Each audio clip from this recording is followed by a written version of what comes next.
Muito bem, então nós temos aí o nosso córtex. No começo eu ficava muito enrolando, falava, falei, gente, será que eu vou ter que aprender fisiologia, vou ter que ir para uma escola de medicina, sinapse, os neurotransmissores, não sei o quê. Bom, vamos simplificar essa coisa. Então, por que que numa aula de biodança, a professora Cecília falava assim, agora vamos abandonar o verbal, e vamos nos comunicar no começo da aula, ela falava assim, vamos nos comunicar de outras formas, pelo olhar, pelo contato, de outras maneiras que não seja pelo verbal. Então, ou seja, a gente tem esse nosso cérebro com esta capa chamada córtex ali por fora, né? Córtex. Então, o córtex, ele deveria apenas modular esse cérebro interno, que é a função natural dele de modulação. Mas o que acontece com os nossos mandatos e a nossa cultura, que exige tanta coisa da gente, né? Esse córtex acaba oprimindo, reprimindo esse núcleo, esse cérebro interno, o cérebro das emoções, onde estão nossos controles da fome, da sede, e onde está essa hipófise aí, essa glândulinha, que comanda todas as outras glândulas do corpo, né? Então, nessa capinha aqui de fora, que é o córtex, está o centro da fala, da visão. Por isso, muitos exercícios a gente faz com os olhos fechados, já para abandonar o controle, né? Para de falar. Então, é uma forma de dar um relaxamento para esse controle cortical, que a gente já é especialista, o nosso dia a dia nos exige muito controle cortical. E durante a aula de biodança, a gente aprende a relaxar um pouco esse controle e ter acesso a esse cérebro interno das emoções, com esses núcleos hipotalâmicos, subhipotalâmicos e essa hipófise. É arquiencéfalo porque é um cérebro antigo. Eles até falavam que era o cérebro reptiliano, né? Então, é um núcleo das emoções e também dos instintos. Então, vamos passar para o próximo, que a última fala do Rolando foi assim, instinto possui uma infraestrutura neuroendócrina de grande precisão. Então, se é neuroendócrino, está falando endócrino, está falando de hormônios. Então, o que acontece durante a aula de biodança? Quando você relaxa esse córtex que está por fora, controlando tudo, você começa a dar espaço para o centro límbico hipotalâmico, essa região, começar a funcionar de uma forma normal que ela deveria, né? Como ela deveria, dar um relaxamento para ela, começa a funcionar. Tanto é quando a gente sai da aula de biodança, chega na sua casa, entra na geladeira, né? Tem fome, não é? Estou falando mentira? Você vai para o barzinho, vai comer o franguinho lá, aquela fominha. Eu tinha aqui uma aluna no nosso grupo, que ela falava assim para mim, assim, nossa, fiz tanto tratamento para engravidar, fiz todos os tipos de tratamento. Eu entrei na biodança, engravidou, ficou grávida. Ela achou assim que foi um milagre, uma coisa fantástica. O que é esse último? Então, olha, essa hipófise começa a funcionar direitinho, começa a mandar hormônio para as glândulas, começa a funcionar as glândulas sexuais, a tireoide, que tem a ver com o metabolismo do nosso organismo, as suprarrenais, que fica em cima, é uma glândula que fica em cima dos rins, que tem a ver com o estresse, ela que vai emitir os hormônios que combatem o estresse, né? Os corticoides. Então, o estresse, vocês sabem, o estresse é algo normal que deveria ser acionado, né? A gente tem o estresse normal para se defender. Agora, o nosso estresse de todo dia, esse cultural, essa cobrança da nossa chefia, falo que trabalhei num banco, chefia para você produzir, para você, né, os mandatos culturais, acorde cedo, Não perca tempo, tempo é dinheiro, não perca tempo. Aí você não dorme para não perder tempo, né? Você não consegue ficar parado porque acha, tem aquela culpa, que acha que não está produzindo. Então são valores que não são nossos. Quando a gente começa a fazer biodança, a gente já começa a questionar essas coisas. Fala, por que eu tô com essa cobrança se meu corpo não quer fazer isso? Aí você começa a perceber as cobranças do seu corpo. Porque a pessoa que está anestesiada nessa vida de estresse contínuo, esse estresse que vai massacrando e vai fabricando doenças, né? Doenças coronárias, câncer, vários tipos de doença, a pessoa, porque ela está nessa cobrança cultural. E quando você começa a fazer biodança, fala, tô com sede, tá com sede? Vai beber. Tá com sono? Vai dormir. O cara que faz biodança, ele não consegue ficar de madrugada. Ah, eu preciso fazer, não. Vem aquele sono, o cara cai para o lado e vai dormir, né? Então você começa a escutar o seu organismo e começa a fazer umas coisas de forma orgânica, efeito das vivências sobre as funções orgânicas, né? Então, isso que eu queria falar sobre quando o Rolando fala nessa regulação neuroendócrina. É tudo isso, esses são os cofatores, são os fatores internos. A gente tem os ecofatores, mas tem os cofatores, que começam a funcionar. Ah, eu tenho um soninho, eu não consigo mais, eu tenho que dormir. Ótimo, ótimo. Eu tenho uma fominha, tenho que comer, vai comer. Então, tem um instinto de fome, mas também tem um instinto de saciedade. Então, se eles se autorregulam. Não é a pessoa que sai comendo, comendo, porque está vendo aquela propaganda lá do biscoito, coma, coma mais, é gostoso. Não sei. E o cara vai comendo, comendo, comendo e não está escutando o seu organismo. Então, você começa a perceber, a ter essa sensibilidade para os seus instintos. Instinto é a saciedade, já comer. Por quê? Se você já está saciado. Não, já não precisa mais comer. Certo? Vamos passar para o próximo. Característica dos instintos. Tudo isso está nos livros do Rolando, nas apostilas. Os instintos são inatos. As condutas instintivas se realizam sem aprendizagem, mas se reforçam com a experiência. Os instintos estão programados geneticamente para a sobrevivência. Ele sempre vai reforçando essa questão da sobrevivência. Sempre. Todos eles estão ligados à sobrevivência.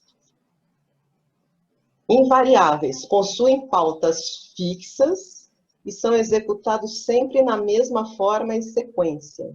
Então, aquele passarinho que faz o ninho dele, e quando o instinto é disparado, ele começa a procurar aquele tipo de galinho, de folhinha, o trançado, ninguém ensinou para ele fazer o trançado para o ninho ser daquela forma. Ele já sabe, ele vai fazendo e no final ele tem aquele ninho, todos da espécie fazem da mesma forma. Específicos, são compartilhados por todos os membros da espécie, e às vezes por espécies afins, né? Porque as espécies que são parecidas teve uma pequena mutação e a coisa é parecida. Já naquele ramo, né, da evolução já começa a separar, mas tem coisas em comuns. Involuntários são desencadeados ante certos estímulos externos ou internos, como resposta adaptativa. Então, a gente também tem a questão da adaptação, porque o instinto ele vai respondendo ao ambiente em prol da vida, em prol da conservação da espécie. Próximo. Sequenciais. Quando ele é disparado, a sequência vai até o final para alcançar aquele objetivo. Então, continua até a sua consumação, mesmo na ausência do estímulo que provocou. Então, o estímulo provoca, né, você vê aquela moça bonita, e aí você vai. Você vai, daquela sedução toda, chega perto, aí pronto, já era. Já começou, já chegou, chega junto, convida para jantar, oferece um bombom, e assim o instinto vai se realizando. Diferenciados. possuem uma estrutura mais complexa que um simples reflexo condicionado. Mas a fronteira é imprecisa nos casos de cadeias reflexas de certa complexidade. Então, eles vão depois evoluir por uma coisa mais complexa, tá? Mas eles têm uma estrutura mais simples e não é um reflexo condicionado, não é. Função de sobrevivência, aquele instinto central sempre, rolando volta e fala nele de novo. Tem um sentido de sobrevivência para o indivíduo e para a espécie.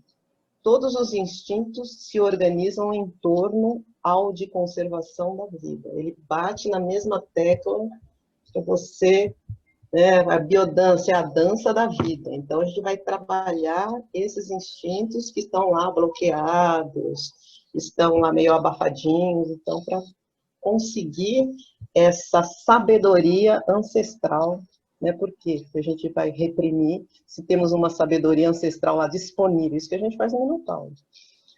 Autorregulados, a força do impulso instintivo diminui na medida em que se satisfaz. Então, tem uma autorregulação, né? O instinto de fome, o instinto de saciedade.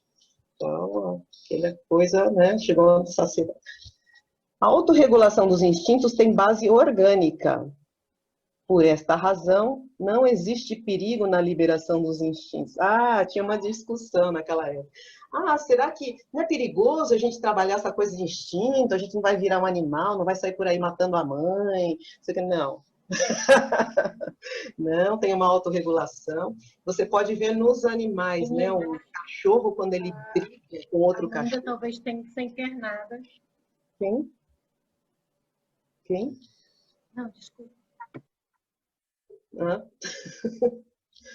Então, o cachorro, quando tem uma briga entre cachorros, o Rolando sempre falava, ele dava esse exemplo, que o cachorro perdedor, ele oferece a jugular, oferece os órgãos sexuais, mas o outro nunca mata. Então, ele já fica patente que o cara perdeu e que o outro ganhou a disputa. É simples assim. Não tem uma eliminação dentro da própria espécie. Né? Autorregulados. Então, eu já mencionei alguns instintos que têm essa bipolaridade que são complementares. O migratório e o regressivo. Né? A pessoa sai pelo mundo, sai, mas tem um momento que ela precisa, né? A gente vai viajar pela Europa. Viaja, conhece os países todos, mas tem uma hora que você quer voltar para sua casa, sua casinha, que a sua casinha é o seu lugar, fica quietinho lá. Territorial, guarida, caverna e ninho, que é a casa, e o exploratório. Ali então, são mais ou menos parecidos. Mas o exploratório é um instinto muito forte, tem a ver com a criatividade, né? Busca de novos estímulos. Então, ali ele colocou embaixo na curiosidade, busca de estímulos novos e a necessidade de regularidades. Então, você faz aquela chiva, né, aquela chiva que vai mudando, mas de repente você vai precisar fazer um Vishnu para conservar aqueles valores principais da sua vida. Né?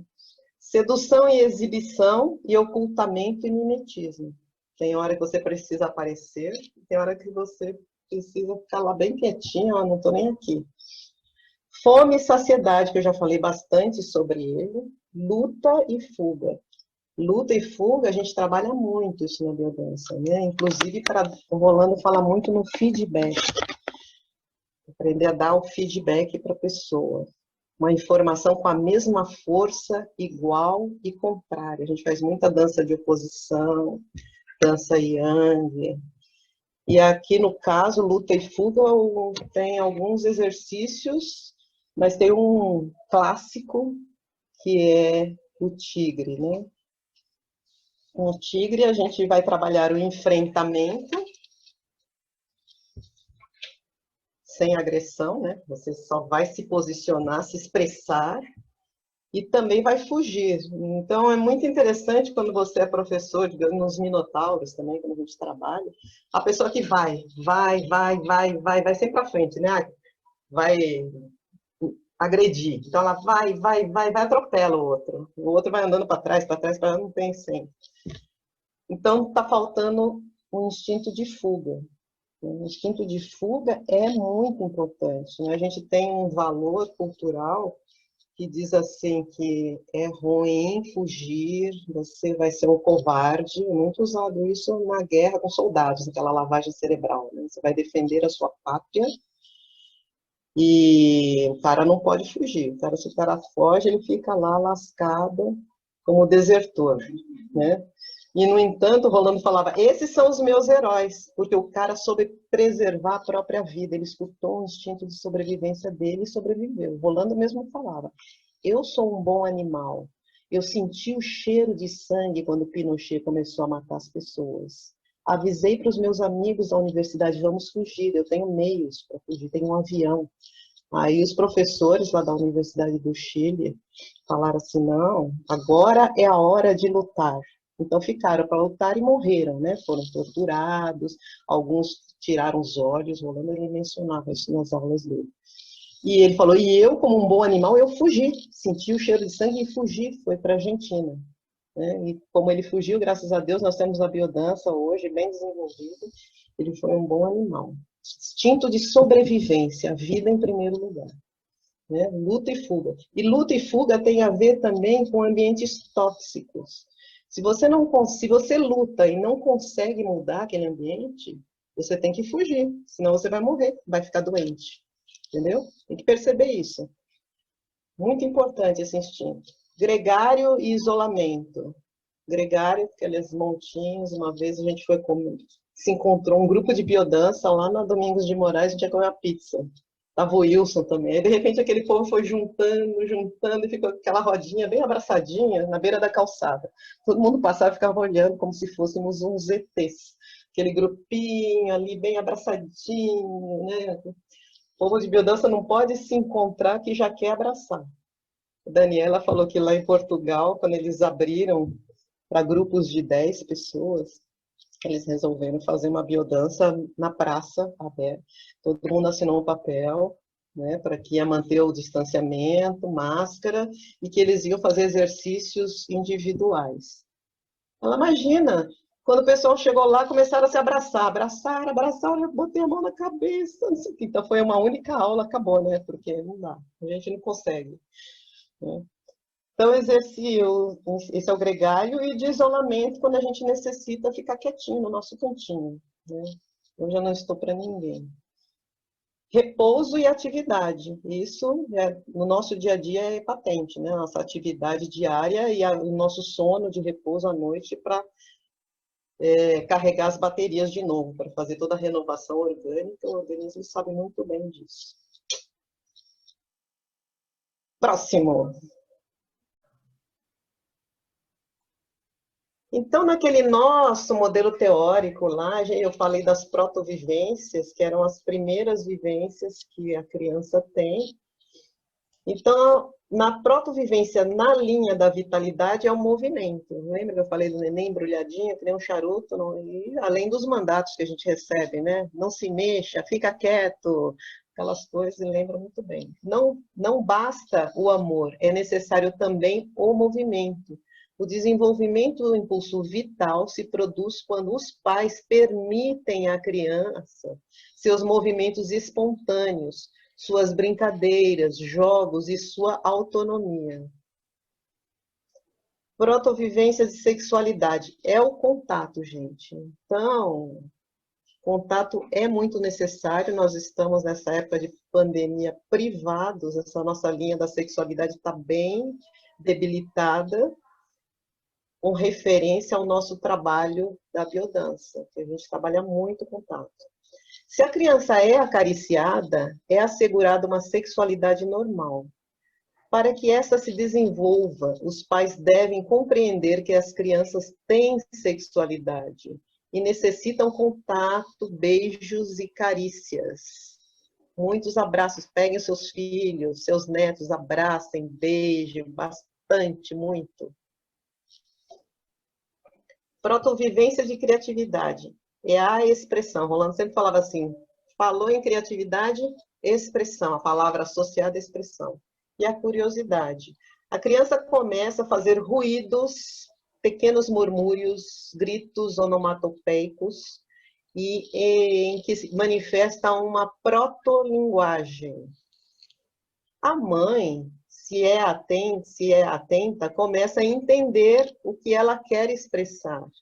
Lentamente começa a desenvolver-se a linguagem, o sim e o não, o protesto, o sorriso, o canto e o diálogo. Rolando sempre, o sorriso é a primeira indicação, né, social da criança, primeira expressão. A curiosidade é parte importante dessa protovivência de criatividade. Os primeiros desenhos da criança representam uma fase muito importante do desenvolvimento criativo. Convém estimular esses desenhos caóticos e não intervir com ensinos formalizadores. Lembra daquela árvore vermelha?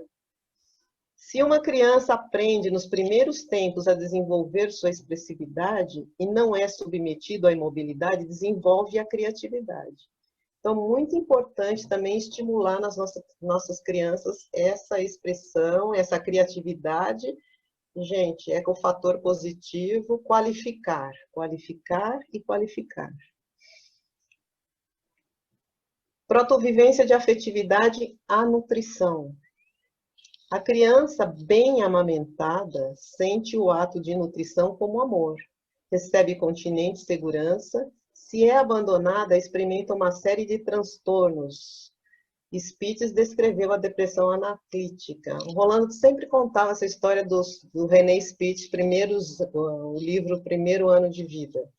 Então, que o René Spitz, ele fez essas experiências lá na guerra, nos hospitais. Então, ele dividia as crianças em dois grupos. Um grupo, todas eram cuidadas, mas um grupo era cuidado com pouco contato. Então, a mamadeira era dada de longe, trocava a fralda com pouco contato. E o segundo grupo, não, mamadeira no colo, criança sempre no colo, muito agarramento. Então, as crianças que têm pouco contato, que não são tocadas, elas desenvolvem uma depressão anaclítica e até morrem, marasmo e depressão anaclítica, e até algumas morrem, né? Então, o contato é muito, muito importante.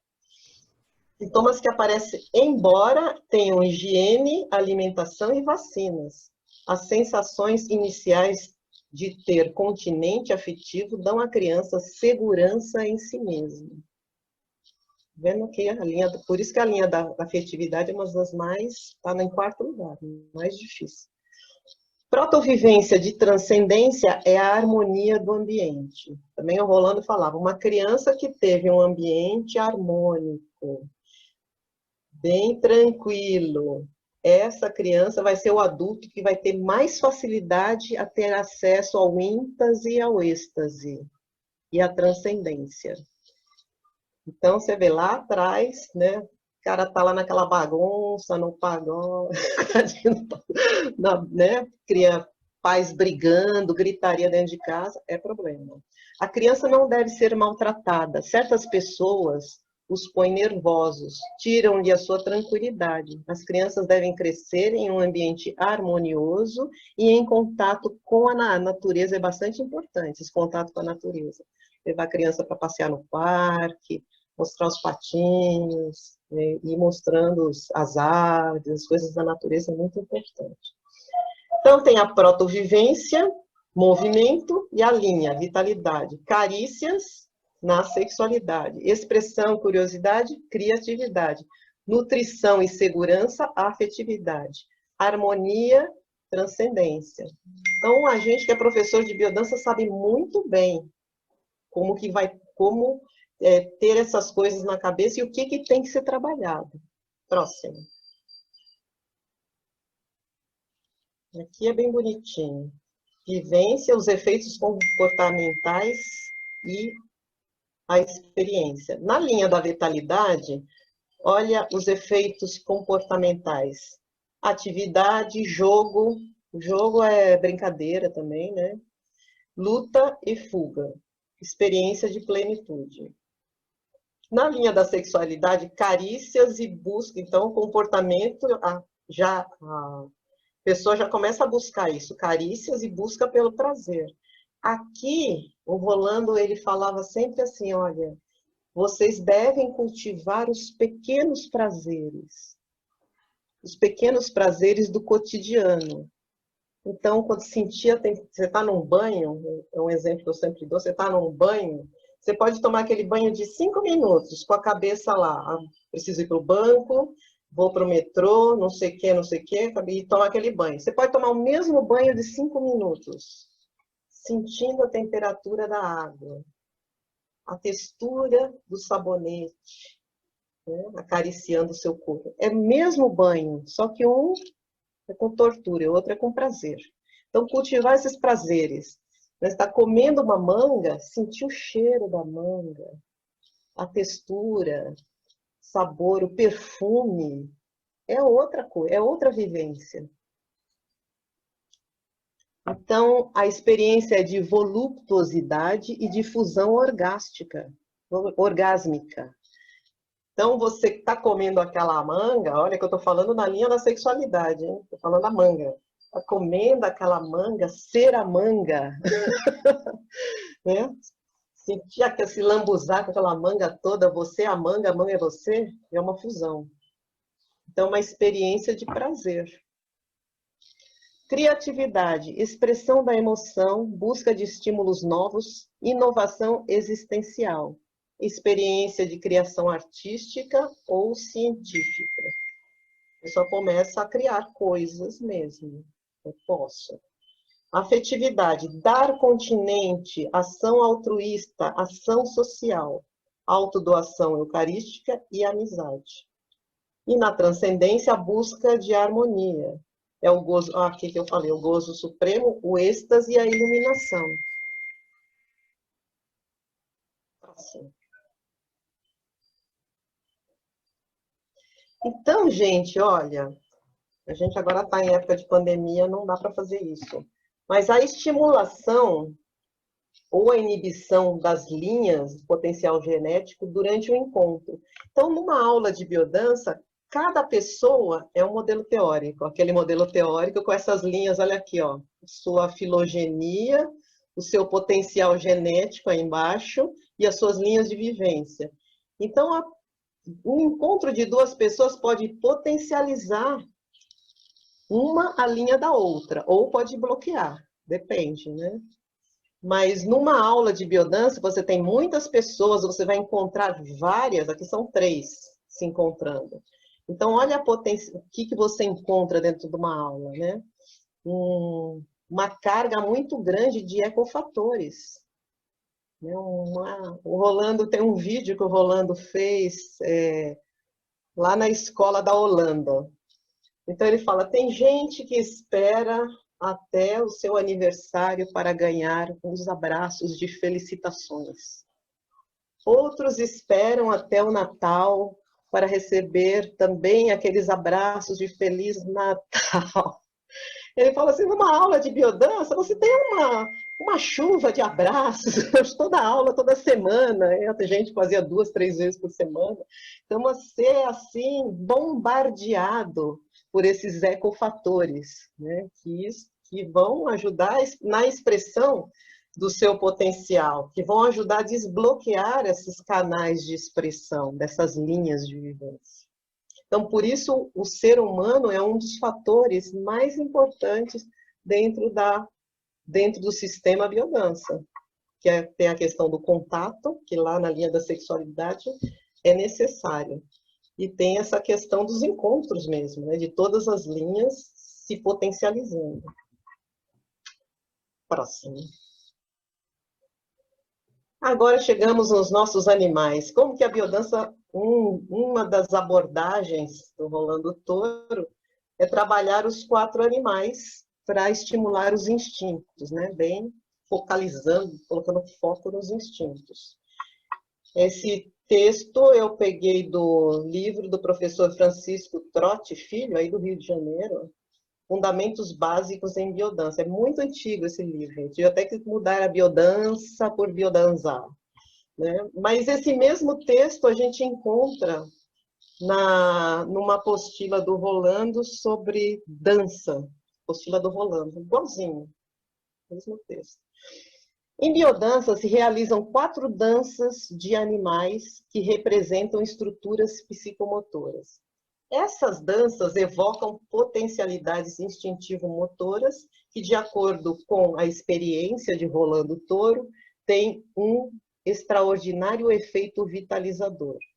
De algum modo, a tetralogia usada em biodança tigre, garça, serpente e hipopótamo representam 4 linhas de filiação psicológica e conductual muito importantes.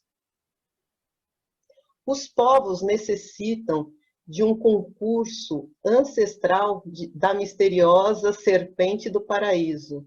Nela, a sedução, tentação erótica e harmonia. Estão reconhecendo isso? Só falta a Eva e a maçã, né? O júbilo hipopótamo necessitamos a capacidade para desfrutar os prazeres da vida, a sensação de plenitude, repouso e diversão. A Cecília, quando ela descrevia o hipopótamo, ela fala assim, o hipopótamo é forte. Ele, se ele der uma patada no inimigo, o cara voa longe. Mas, por outro lado, ele é o cara que sai da água, brinca com os filhotes. Entra na água e fica ali só com aqueles olhinhos para fora da água, ali dissolvido. Dissolvido. Então, aquela coisa da fusão, do repouso. Depois ele sai, ele come mais um pouquinho. Come. Depois ele volta para a água e fica ali dissolvido de novo. Só prazer e diversão, aquelas coisas que a cultura não admite, né? Imagina, o cara tá perdendo tempo, tá fazendo nada, tá brincando, tá dormindo, tá fazendo nada, não, precisa trabalhar. Tempo é dinheiro, ganhe dinheiro não perdendo tempo. Cuidado com esses valores culturais. Na garça nós aprendemos a elevação, a aptidão para libertar-se de dependências, o hábito do imaginário, a liberdade e a amplitude espiritual. Aqui a gente ressalta a coisa do imaginário, da imaginação para a criatividade, também muito importante na garça. E no meu tempo eles falavam da questão do voo. Quando você está dentro de um problema, você não consegue enxergar a solução, você fica desesperado. E aí a garça é aquele voo, aquela visão de altura onde você consegue ver toda a situação. Você vê toda a situação e vê todas as saídas, as soluções. Né? Então, essa visão de altura, o Rolando falava antigamente. Então, ela também é bastante importante para essa questão das soluções dos problemas. Além da coisa da elevação, da liberdade, né? Da independência, muito importante. O tigre, a gente já falou um pouquinho no tigre, e tem algumas características que o Rolando gostava de trabalhar. A assertividade. O tigre está sempre alerta, tomando conta do seu território, né? Sigilo. Ele vai devagarzinho atrás da sua presa, né? A cometividade dá aqueles saltos. O sigilo tem a ver com a vigilância. E no tigre, a gente tem também a questão, o instinto de luta e de fuga. Né? Que não adianta só você lutar. O cara que vai, pode morrer também. Então, você tem que saber quando ir e quando fugir. Eu falei na outra parte das situações tóxicas. Né? Então, se você luta, não consegue mudar a situação, fuja para sobreviver. Vai embora, abandona esse lugar. Tem a ver com território e exploratório, porque o tigre ele vai cercando e ele vai explorando as possibilidades. Elemento fogo. A serpente tem a ver com a sedução, a exibição sexual e o instinto de fome. Nossa, por quê? Na Cecília dava serpente, ela falava assim, boca aberta. Né? E o Rolando falava assim, serpente de boca fechada não come ninguém. E todo mundo dava risada, porque você está seduzindo. Então, tem a ver com o instinto de fome. Né? Tem a sedução, o seduzido e o sedutor. Né? E quando existe essa simbiose, a pessoa quer ser comida, certo? Vai para o instinto de fusão depois. A garça, migratório, exibição, exploratório, ninho, gregário, tem muitos instintos. Não é à toa que ele escolheu esses animais para trabalhar vários, para reativar vários instintos. Tem a ver com o elemento ar. E o hipopótamo, aquelas coisas que eu já descrevi da Cecília, o lúdico, a brincadeira, o maternal, ele cuida muito das crianças, nutrição, lar, gregário, aqueles todos juntinhos naquela água lá dissolvidos, e fusão, instinto de fusão, ali dissolvido dentro da água. Esse era um bom, podia ter procurado um hipopótamo dentro da água, fundido. Pronto. E agora qual